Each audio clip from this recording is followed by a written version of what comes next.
Les idoles, c'est ça. C'est qu'on sculpte des dieux. C'est-à-dire qu'il n'y a pas cette capacité de montrer une différence radicale, mais que cette référence radicale, elle ne t'enlève pas une proximité. Une fois, j'étais c'est encore pas encore avec d'autres cours, mais puisqu'on parle de ça, j'ai rencontré un Israélien qui malheureusement s'est converti au christianisme, israélien. Un Israélien qui a fait l'armée, qui est devenu catholique, je pense qu'il est devenu protestant. Mais je discute avec lui, il me dit une phrase comme ça. Il me dit, tu vois, il voulait me faire comprendre l'idée affreuse pour nous de l'incarnation divine dans un homme. Il me dit, imagine un homme qui aime, imagine un homme qui adore les poissons et qui a tous les pouvoirs. Et bien il se métamorphose en poisson pour nager avec les poissons. Il croyait me clouer avec cet argument. Je lui dis, c'est exactement ça ton problème.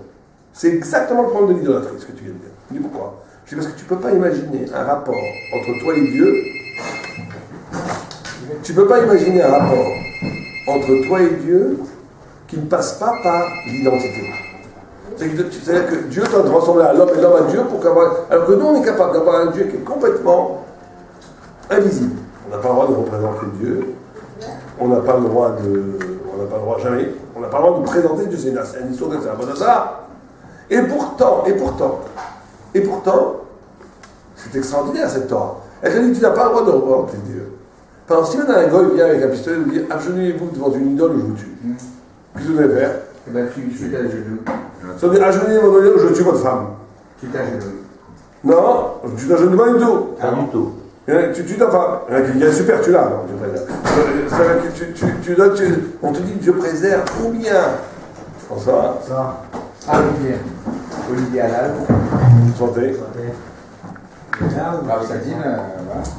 Bienvenue. C'est pas grave. Vous avez écouté la fin, on est presque à la fin. Mais c'est pas grave. On te dit de tuer tes enfants, Dieu préserve, combien de t'agenouiller dans une idole? Tu dois tuer les enfants et ne pas t'agenouiller dans une idole. À tous les enfants aussi. Oui, tous. Et on te dit, tu dois faire tout ça alors que tu ne connais pas Dieu. C'est logique ça? Tu n'as pas le droit de connaître positivement Dieu et on te dit, bon, tu dois toi mourir, tes enfants, ta mère, tout le monde. Comment c'est possible? Comment c'est possible qu'on demande d'un amour absolu de te faire changer à une entité que tu n'as pas le droit de connaître positivement? Même de changer de religion. Tu veux mourir. Parce qu'en réalité, le rapport qu'on a avec Dieu, c'est pas un rapport qui passe par justement l'identité de poisson avec le poisson. Le rapport avec Dieu, c'est qu'on dit que chaque fois qu'on respire, Dieu a mis le souffle. Quand il a créé l'homme, il a mis le souffle de la vie. Donc chaque fois qu'on parle, notre rapport avec Dieu, c'est un rapport d'intériorité. On est plus proche de Dieu que de nous-mêmes. On est plus proche de Dieu que de nous-mêmes. En réalité, si on allait jusqu'au bout. Parce que notre essence, c'est d'être célébré, qui est fait à l'image de Dieu. Donc on ne peut jamais trahir ça. On ne peut jamais trahir. Donc, première façon de casser le mazal, c'est cette notion d'être capable de ne pas être réactif, d'être capable de ne pas tomber toujours dans les schémas du donnant-donnant, où l'autre m'attaque, j'attaque, l'autre me dit je donne, l'autre il m'aime, l'autre il m'aime. Ça va être animal. L'animal est réactif. D'être capable de faire des actes dont la motivation n'est pas compréhensible. C'est ça la notion de Gdusha. La notion de Gdusha, de Kadosh, c'est que tu ne peux pas expliquer un acte. L'acte est plus grand, plus fort que toute ta psychologie. C'est qu'il faudrait qu'un psychanalyste vienne et dise je ne comprends pas comment il a pu faire une chose pareille. C'est plus grand que la psychologie. C'est-à-dire que c'est quand quelqu'un a touché quelque chose de plus profond de lui-même, qui est plus fort que tout, plus fort que son histoire, plus fort que ses motivations. Ça, il fait un acte où il casse avec des logiques d'intérêt, parce que aussi des logiques d'intérêt spirituel. Ça ne suffit pas d'être spirituel pour casser avec la nature. Parce que si quelqu'un il est spirituel parce que ça l'arrange d'un point de vue psychologique, il apprend avec son père, il trouve un rabbi de substitution, il apprend avec sa mère, il trouve une Torah de substitution, il apprend tout ce que vous voulez. C'est très bien, non l'ishma, c'est très bien. Mais c'est pas encore ça l'acte de sortir de la nature. Sortir de la nature, c'est d'être capable de rentrer en relation avec quelque chose qui est en nous, qui est plus profond que nous. Plus profond que notre histoire biologique, que notre histoire psychologique, que notre histoire familiale. C'est ce qu'on appelle la Kedusha. Kedusha, c'est la séparation. Un non-juif, il peut être très spirituel, il peut être même plus spirituel que toi. Mais il ne peut pas être Kadosh. Kadosh, non. Kadosh, c'est que le juif. Parce que le Kadosh, c'est né avec Abraham Avinu. Abraham Avinu, qui était tout amour, tout amour. C'est que l'amour dans la Torah, c'est pas la charité.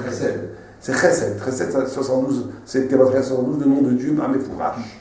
C'est l'épiphanie divine, c'est comment Dieu se présente. Lui, il est tout amour.